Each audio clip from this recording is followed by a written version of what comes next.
May I speak in the name of the living God, who is Father, Son, and Holy Spirit. Amen. Once upon a time, a people, a race, experienced God working through them and in them. And they told stories about what God had done and of how he'd spoken to them and in the ways that they'd sensed him in the world around them, in nature and in people and in other races. And then a group of those people had a remarkable experience. They lived and they ate and they talked with a man who they slowly realised knew a lot more about God than they did, who knew everything about them and who seemed to have a very particular task to accomplish. Eventually, that small group of men and women watched this man die. And even more remarkably, they watched him come back to life and talk and walk with them again. When finally he left them, the man promised that something else would come. And he kept his promise, and they were filled with the very Spirit of God and began a new relationship of working with and through and in God. As empowered by his Spirit, they told their stories of this man to everyone that they met. Our stories are one of the most powerful and precious gifts that we possess, and so these stories change the lives of others, who themselves received the Spirit and passed on their stories to their children and their friends and their communities, and little by little grew up a people, this time drawn from all the nations, who told stories about what God had done and of how he'd spoken to them and of the ways in which they'd sensed him, in nature and in prayer and in acts of wonder and in reason and in each other.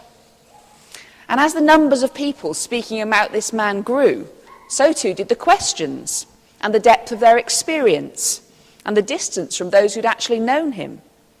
So their leaders met to debate and to explore and to listen through the Spirit so that they could develop something of a united statement about who they were and what they believed, so that they could tell their stories and the stories of what was happening in their churches, so they could argue against certain presumptions and explanations and in favour of others, and in so doing show how God was working in the world and decide what they could learn and understand about who and what God is. Their statements became our creeds and doctrines, and their stories and creeds travelled down until they reached us. And then their stories become our stories, and their experiences our experiences. But I think we do God and wisdom a disservice if on Trinity Sunday we stop and end the story there.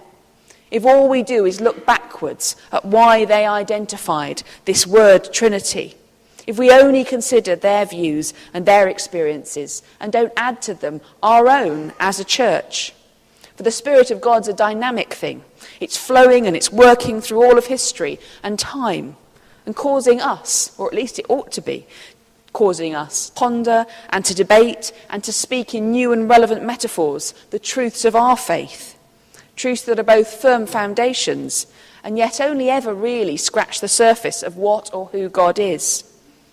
After today, we move into green stoles and investments. A time, so they say, a time of growth. And it always seems fitting to me to link growth with the idea of Trinity, because we grow in our faith when we seek to understand it a bit better, to tease out the important, to wonder about the stories that have been handed down to us, and about the creeds, and about the doctrine, and to articulate what of God has been revealed to us, to be part of the story. Discussions of the Trinity, particularly preaching on them, always produce vaguely heretical explanations and illustrations, as I noted in the bulletin.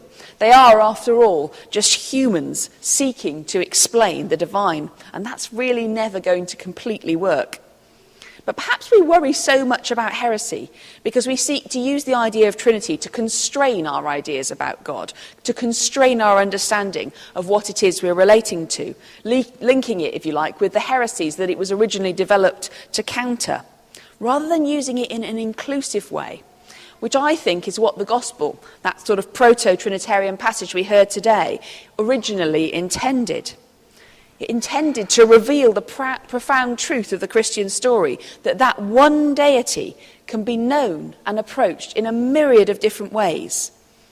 As well as the very clearly Trinitarian Father, Son and Holy Spirit, common worship often uses the phrase of God, Creator, Redeemer and Sustainer, What does that make you think of God?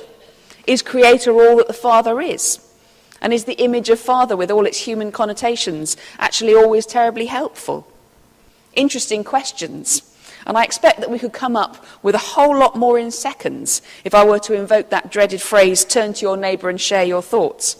I'm not going to, because I'm clearly becoming too Anglican for my own good. But maybe over coffee, maybe have that conversation. And certainly in prayer and in life this week. Who is God to you? If you had to describe him to somebody else, what words would you use? What images help us explain what we have encountered? Or even, maybe, you might like to describe her. They're difficult questions, they're difficult thoughts, but they're necessary for the Trinity to be anything that you like, more than just a word. And they're questions that we are all qualified to ask and to answer, because we're all seeking from within the Spirit of God. John's Gospel tells us that God is love, and that means he must be constantly relating. You can't really love in isolation.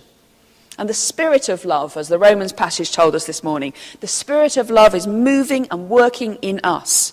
And that empowers us and entitles us, and maybe even insists that we relate to God not just with our hearts and our emotions, but also with our minds and with our reasons. Seeking, I suppose, an ever-growing knowledge of who God is and how he works, so that we can really join in wholeheartedly with that beautiful relationship between Father, Son and Spirit and those who love him. So rejoice a bit that it's not easy to say what Trinity means. Faith, as well as life, doesn't come with a complete instruction manual.